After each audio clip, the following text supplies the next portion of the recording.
Bonjour et bienvenue à vous, chers amoureux de la programmation, dans cette nouvelle vidéo dans laquelle nous allons voir la notion des chaînes de caractères. Alors, dans cette vidéo, nous allons voir un petit peu comment est-ce qu'on peut manipuler les chaînes de caractères, quelques astuces et aussi quelques fonctions de la bibliothèque string.h qu'on va essayer de voir ici, et ce serait à vous d'aller compléter le reste en faisant un petit peu de recherche. Et voilà, donc je vais vous donner quelques notions sur la chaîne de caractères et quelques fonctions de la bibliothèque string.h. Alors on va créer une nouvelle feuille, voilà, empty file sous Codebox. On va nommer cette feuille chaîne, voilà, on va nommer chaîne, et on va mettre des include stdio.h comme d'habitude, int notre fonction principale. Voilà, on va déclarer une chaîne comme vous le savez si bien faire. Pour déclarer une chaîne, la chaîne de caractères, c'est genre un tableau de caractères, c'est-à-dire que lorsqu'on déclare, on met comme si c'était un tableau, et voilà. Donc char, c'est pour déclarer un caractère, et voilà. Quand je mets juste char comme ça, char non variable, ça c'est un caractère. Et si je mets char, je mets le nom de la variable et que je mets entre crochets et que je mets le nombre de caractères comme ça veut dire que c'est un tableau de caractères. Donc un tableau de caractères n'est juste une chaîne de caractères est juste un tableau de caractères. Donc il faut juste comprendre que la chaîne de caractères est juste un tableau de caractères. Et lorsqu'on parle de chaîne de caractères, ça veut dire qu'on peut sauvegarder n'importe quel caractère. On peut sauvegarder des entiers, on peut sauvegarder des chiffres à virgule, on peut sauvegarder des caractères spéciaux. Tout ça, là, c'est ça qu'on appelle les chaînes de caractères. Tandis que lorsqu'on parle d'une variable int, voilà, vous ne pouvez que sauvegarder des entiers. Mais dans les chaînes des variables, chaînes de caractères, vous pouvez tout sauvegarder. Sauf que lorsque vous sauvegardez, il faut que vous puissiez montrer que c'est une chaîne de caractères. C'est-à-dire que si je vais initialiser par exemple cette chaîne, je peux faire ça. Voilà, pour cet exemple on va prendre ça. Je vais prendre, voilà, D A B, voilà, je vais mettre B, je vais mettre C G K majuscule, voilà. Je vais fermer. Donc je vais prendre ma chaîne de caractères comme ça, et voilà, je vais mettre 15. Ce que je vais faire, je vais juste enlever le caractère que je viens de déclarer. Donc voilà, pour cette chaîne de caractères, pour pouvoir apprendre la chaîne de caractères, donc ce qu'on va commencer à voir, c'est d'abord de voir comment est-ce qu'on peut parcourir, comment est-ce qu'on peut vérifier par exemple si on est sur des caractères majuscules, ou bien si on est sur des caractères minuscules, ou bien si on est par exemple sur des chiffres dans notre chaîne de caractères. Alors, donc on va par exemple écrire un programme, genre on va écrire un bout de code là qui va permettre de prendre cette chaîne de caractères et de pouvoir afficher que les entiers. Alors, il faut savoir que tous ces caractères qu'on a ont ce qu'on appelle des codes ASCII.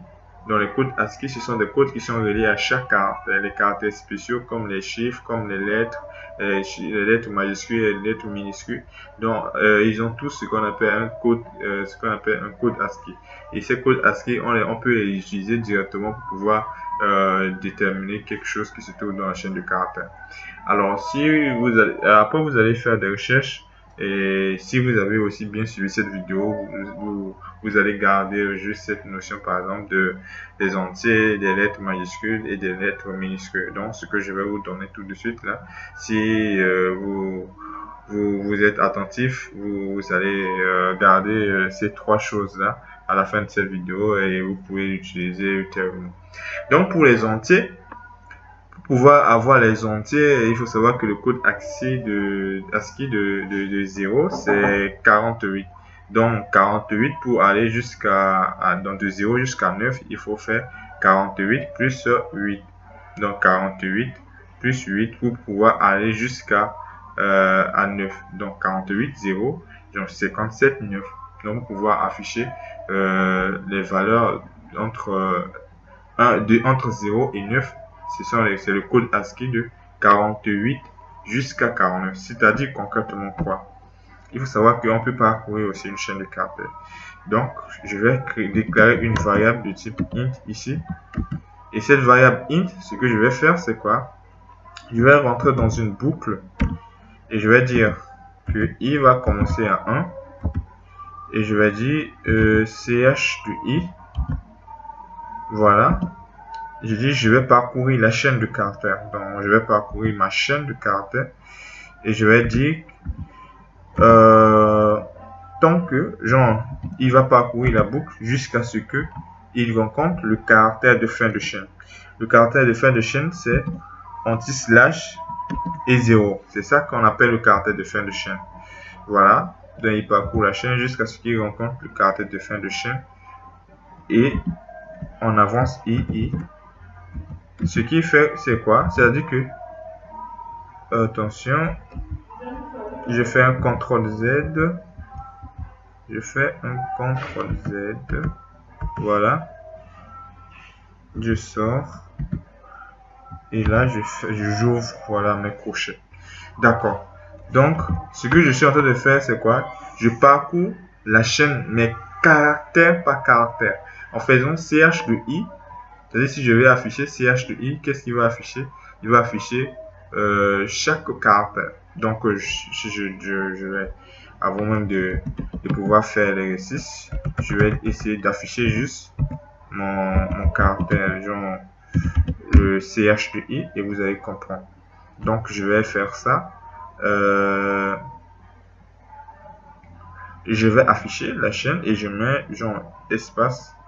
Non, je mets juste un retour à la ligne et vous allez voir, je vais mettre ça, pourcentage, pour afficher un caractère, c'est pourcentage C, et vous allez faire ça, et vous faites CH de I. Donc, si je ne fais pas anti/n, qu'est-ce qu'il va faire? Il va afficher la chaîne comme si c'était une chaîne de caractères, sans problème. Hein. Il va afficher la chaîne sur une ligne. Et là, il n'y a aucun problème. Donc, voilà, il m'affiche la chaîne. C'est combien de caractères ici? 1, 2, 3, 4, 5. Ah, ok. Il a commencé à 1. C'est 0. Comme c'est un tableau, voilà. Il n'a pas mis le 1 là. Voilà, parce que j'ai l'impression que la chaîne a été... Voilà, super. Donc, il a affiché la chaîne. Donc là, vous comprenez pas, vous pouvez dire peut-être que il a fait quoi? Il a juste affiché la chaîne quand vous avez l'habitude d'afficher la chaîne. Mais si je fais par exemple un anti/n, vous allez voir que l'affichage ne serait pas comme ça. Il va afficher caractère par caractère parce que lorsqu'il parcourt, voilà, lorsqu'il parcourt avec i, il parcourt caractère par caractère. Donc ch de i, ça représente un caractère exactement. Donc là, vous voyez concrètement que voilà, lorsque j'ai mis anti/n pour retourner à la ligne, à chaque fois, il fait quoi? Lorsqu'il affiche 1, il part à la ligne. Il affiche le deuxième caractère, il part à la ligne. Donc, il boucle. On part à la ligne. On va afficher 3. Et on va aller ainsi de suite, jusqu'à afficher le dernier caractère. Donc, lorsqu'on fait CH de I, c'est pour avoir un caractère. Donc, avec les chaînes de caractères, vous avez cette possibilité de pouvoir parcourir et de pouvoir, voilà, faire genre déterminer genre par exemple un caractère particulier dans une chaîne. Maintenant nous ce qu'on avait dit c'est quoi? C'est entre voilà dans cette chaîne d'afficher juste les entiers qui se trouvent dans cette chaîne. Pour afficher les entiers, on va juste, si on parcourt, donc on vérifie juste que voilà la valeur, c'est-à-dire le code ASCII de ce caractère, parce que comme on parcourt caractère par caractère, on vérifie le code ASCII du caractère s'il est compris entre le code ASCII de 0 à 9. Bon, pas le code ASCII qui est 0, mais le code ASCII de 0. C'est-à-dire le code ASCII de 0, comme je l'avais dit tout à l'heure, qui était 48, et le code ASCII de 9 qui était 57. Donc, on vérifie si le caractère se trouve dans l'intervalle, et du coup, on peut afficher. Donc, on vérifie si le code ASCII, voilà, si le code ASCII est supérieur ou égal à 48, voilà, et inférieur ou égal à 57. Il faut bien voir ça. Ici, je vais couper le CH. Voilà. Dans l'intervalle, hein, ça doit être dans l'intervalle de 0 à 9. Donc la valeur, c'est entre 0 et 9, comme c'est un entier. Il doit être entre 0 et 9 pour qu'on puisse l'afficher.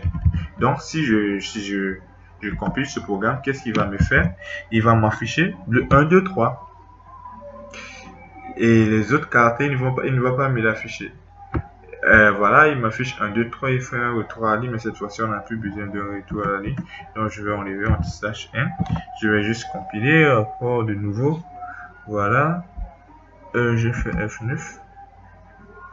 Voilà. Qu'est-ce qui se passe? Je démarre quoi là?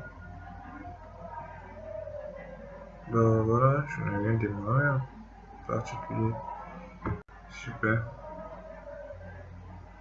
Voilà, il m'affiche la chaîne, il m'affiche les caractères qui sont des entiers. Donc, il m'affiche tous les entiers qui se trouvent dans la chaîne de caractères. Donc là, c'est bon. Si par exemple, je veux après, voilà, afficher tout, bon, je vais faire un anti/n pour aller à la ligne. Non. Ce que je vais faire, je vais juste copier le code, du moins cette boucle, et pour pouvoir venir afficher quoi, ceux qui sont attends, je vais commenter ici. Ici, je vais dire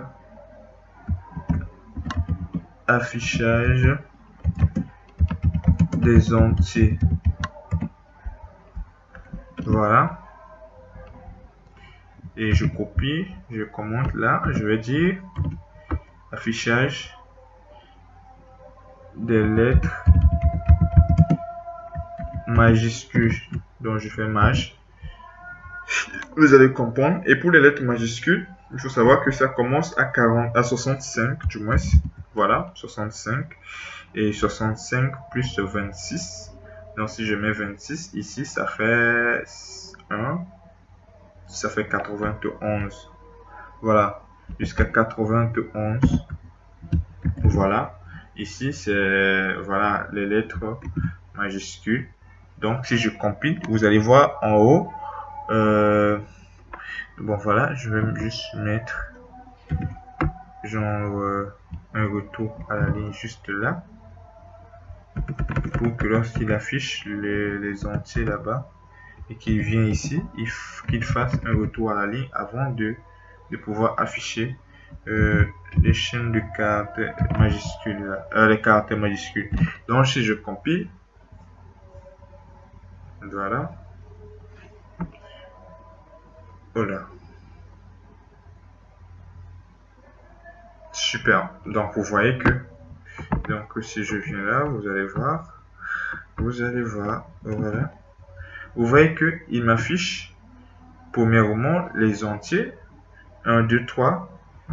Et ces entiers, c'était, on avait dit quoi? Que le code ASCII de ces entiers de 0 à 9, c'est de 48 à 57. Maintenant, les lettres majuscules qui sont là, B, D, du moins B et K, D, B, K, sont, ils ont comme code ASCII entre 65 et 91. Donc, vous faites juste le calcul. La lettre majuscule A, ça commence à 65. Et donc, du coup, vous allez ajouter juste 26 comme les alphabets, l'alphabet français. Si vous faites l'addition, vous allez trouver 91. Donc, le Z majuscule, c'est 91. Donc, du coup, on peut afficher tout ce qu'on appelle caractère majuscule, lettres majuscules. Et voilà, si on veut afficher maintenant les lettres minuscules, eux, ils vont commencer de... Je vais faire min, voilà, comme ça. Je fais un retour à la ligne et je copie la boucle. Voilà. Et je copie, je colle. Et cette fois-ci, il faut savoir que les minuscules, ça commence à 97. Et voilà. 97 plus 26. 26, ça fait 3. Voilà, 123. Donc 26 à 96 plus 26, ça fait 123. Super. Donc toujours la même chose. Un petit retour à la ligne. Tout juste là. Hop. Et là aussi. Hop. Super. Donc j'ai enrichi. Je crois bien. Voilà. Et je compile.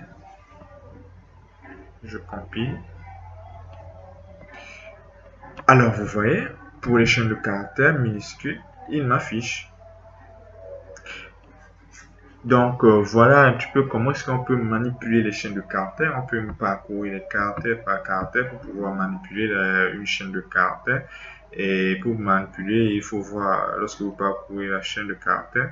Et voilà, ce qu'il faut comprendre, c'est que lorsque vous trouvez ce caractère, c'est lui qui va montrer que voilà, on est à la fin de la chaîne. Donc, si tu parcours ta chaîne de caractères, que tu rencontres ce caractère, ça veut dire tout simplement que tu es à la fin de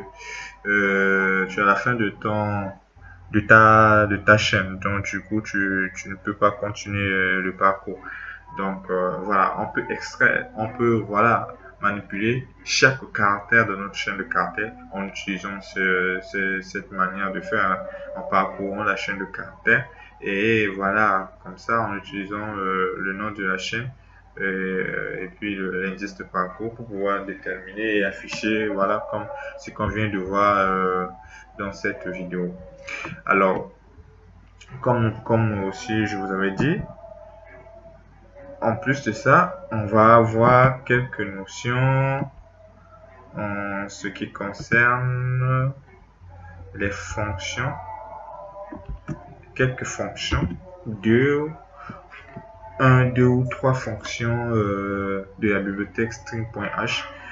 Si j'ai été très rapide dans l'explication des chaînes de caractères, n'hésitez pas à mettre des pauses, de revenir en arrière, de revoir autant que vous pouvez pour pouvoir mieux comprendre cette notion de chaîne de caractères, comment est-ce qu'on peut les manipuler. Et voilà, donc je vais mettre ici, je vais inclure la bibliothèque string.h pour pouvoir utiliser les fonctions chaîne, les fonctions de chaîne de caractères. Alors, la première fonction qu'on va utiliser, c'est une fonction qui va nous permettre de déterminer la longueur de la chaîne. Donc, je vais dire L comme longueur. Et voilà. Je vais mettre L majuscule que vous voyez bien. Voilà. Donc, si je vais déterminer la longueur de cette chaîne de caractères, je n'ai qu'à faire L égale strlen. Voilà, strlen de ma chaîne. Et j'affiche un message, je vais dire printf.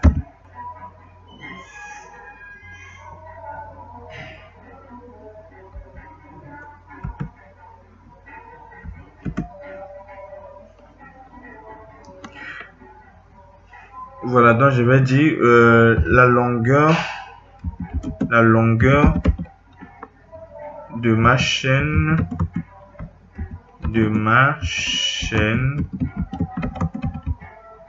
est %d.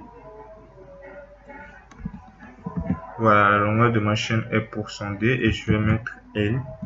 Voilà, super. Voilà.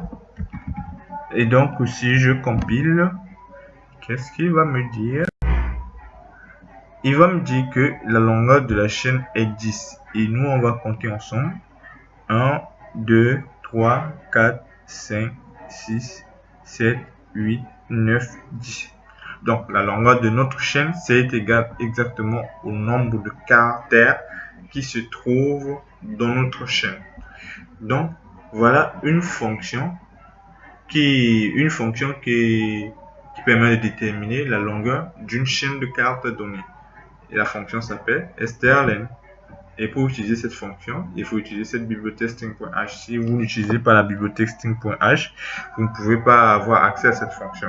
Donc, il faut savoir qu'il y a plusieurs fonctions dans la bibliothèque string.h, mais pour cette vidéo, on ne va voir que 3. On va voir 3. Donc, on va voir 3 fonctions. Et la suite, vous allez juste faire un petit peu des recherches. Et maintenant, s'il y a des choses que vous ne comprenez pas, venez me mettre en commentaire tout ce que vous avez eu comme difficulté.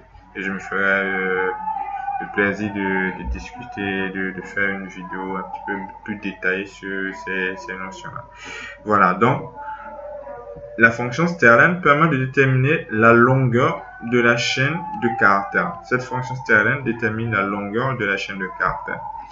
Je vais créer une autre chaîne que je vais dire ch1. Je vais dire chaîne 1. Voilà. Chaîne 1, je vais mettre voilà la même longueur. Et je vais copier cette chaîne et coller, et je vais faire point virgule et je vais faire voilà une autre copie.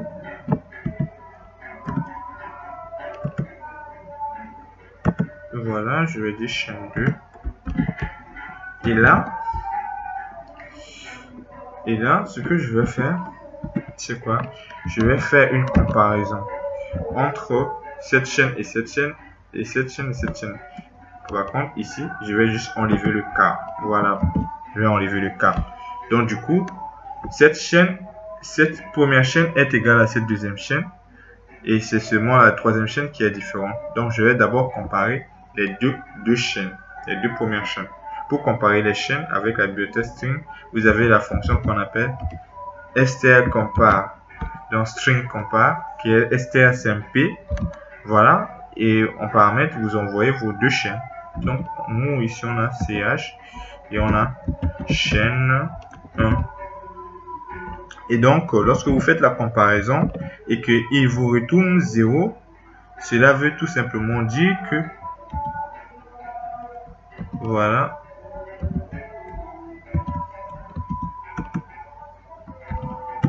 donc, si la fonction fait, voilà, la fonction strcompare reçoit d'abord, la fonction strcompare reçoit deux chaînes de caractères. Il fait quoi? Il fait la comparaison entre ces deux chaînes. Alors, si la comparaison retourne 0, ça veut dire que les chaînes là sont, voilà, que la chaîne 1 est égale à la chaîne 2. C'est-à-dire quoi? Il va faire genre juste une soustraction pour voir est-ce qu'il y a il va faire juste une différence et il va nous envoyer la différence. Si la différence est égale à 0, ça veut dire que voilà, la chaîne 1 est égale à la chaîne 2. Donc ici, on va juste afficher un message. On va dire printf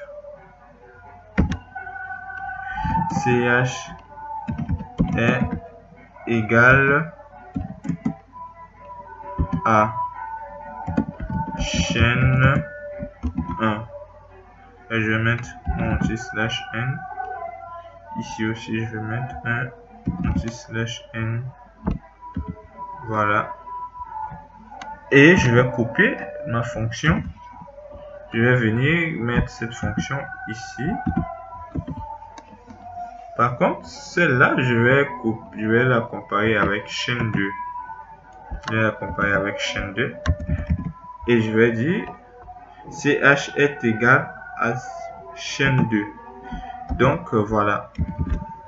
Donc, si CH est égal à CH chaîne 1, il m'affiche CH est égal à chaîne 1. Si CH est égal à chaîne 2, il me met CH est égal à chaîne 2. Donc, dans ce cas qu'on a ici, dans le cas qu'on a ici, on voit que CH est égal à chaîne 1, mais pas CH qui est égal à chaîne 2. Donc, il va juste entrer dans ce if, mais il ne va pas entrer dans ce if, normalement. Donc, on vérifie. On vérifie. Là, il nous dit que... Il nous dit... J'ai dit... Voilà. J'ai dit printf. La longueur de ma chaîne est OK. Super. Je n'avais pas mis anti-slash n. J'ai mis juste anti-slash. Voilà, il faut savoir que lorsque vous mettez anti-slash, c'est pour... anti-slash, voilà. Quand vous mettez anti-slash sans n ici, il va dire que vous voulez vous passer de ce caractère, genre ce guillemets là. Donc il faut pas oublier de mettre n là. Donc il faut mettre le n pour pouvoir dire que voilà, on veut faire un retour à la ligne. Voilà, c'est ce qu'il avait dit. Et si on enlève le n là, l'anti-slash, ce qu'il fait, c'est quoi? Anti-slash simple, on annule le caractère de guillemets là, de guillemets. Voilà. Donc, ce qu'il fait, c'est quoi? Il dit la première des choses qu'il affiche, la longueur de ma chaîne est 10. Super. Ça, c'est bon. Et après, il dit seulement, la chaîne est égale, CH est égal à chaîne 1. Donc, qu'est-ce qu'il fait? Il nous affiche que ça. Il nous affiche que ça. CH est égal à chaîne 1. Et ici, il dit que CH est égal à chaîne 2. Là, il n'affiche pas tout simplement parce que cette chaîne de caractère n'est pas égale à CH. Parce que, pourquoi? Parce que ici, il n'y a pas le K majuscule. Donc, voilà pour cette fonction strcmp. Et la troisième fonction que je voudrais qu'on voit ensemble, c'est la fonction strcp qui permet de faire genre une copie de valeur. Donc le strcp va nous permettre de juste faire une copie. Et faire quelle copie? Genre la copie d'une chaîne dans une autre. Donc là, je vais faire ça. OK. Et je vais enlever cette fonction. OK, je vais faire CTRL Z. J'ai mal pris. Je vais enlever ça. Voilà. Et je vais dire, voilà, strcpi.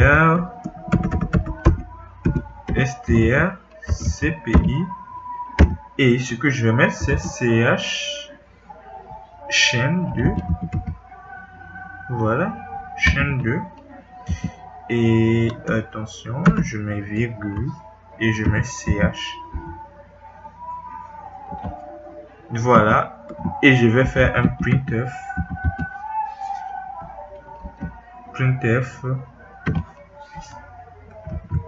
Pourcentage S. Et ce que je vais afficher, c'est chaîne 2. Et on va voir ce qui va nous afficher dans la chaîne 2 avant même de pouvoir passer à l'explication.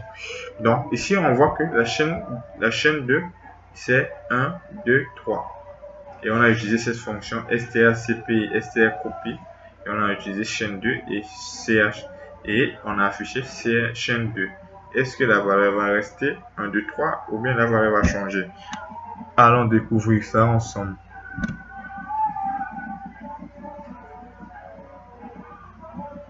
Et boum, on voit que la nouvelle valeur de chaîne 2, c'est quoi? C'est la valeur de CH. Donc, pour vous dire tout simplement que la fonction strcopy permet de copier une chaîne X dans une chaîne Y. La chaîne X va être copiée dans la chaîne Y. Donc, comme on a fait ici, comme on a un paramètre là, on a envoyé la chaîne principale en deuxième lieu, et cette chaîne principale va être copiée dans la chaîne secondaire là. Et voilà le rôle de cette fonction strcopy. Donc, pour en paramètre deux chaînes et copier la deuxième chaîne dans la première chaîne. Donc voilà les amis, ce que je vous ai préparé pour cette notion de chaîne de caractères. Comment est-ce qu'on pouvait manipuler les chaînes de caractères et quelques fonctions sur la chaîne de caractères qui se trouve dans la bibliothèque string.h. Mais il faut savoir qu'il y en a plusieurs, donc n'hésitez pas à faire des recherches et de vous exercer sur certains exercices qui sont beaucoup plus compliqués que ce qu'on fait ici en cas d'exemple, pour pouvoir avoir la main et mieux cerner cette notion-là. Donc on se donne rendez-vous dans la prochaine vidéo. Et si la vidéo a été aussi très rapide, n'hésitez pas à mettre des pauses, comme j'ai l'habitude de le dire. N'hésitez pas à mettre des pauses, de revenir en arrière, de reboucler la vidéo autant de fois que vous pouvez pour pouvoir mieux comprendre la notion. Et si toujours il y a des choses qui ne marchent pas chez vous, n'hésitez pas à me mettre en commentaire tout ce que vous avez eu comme problème.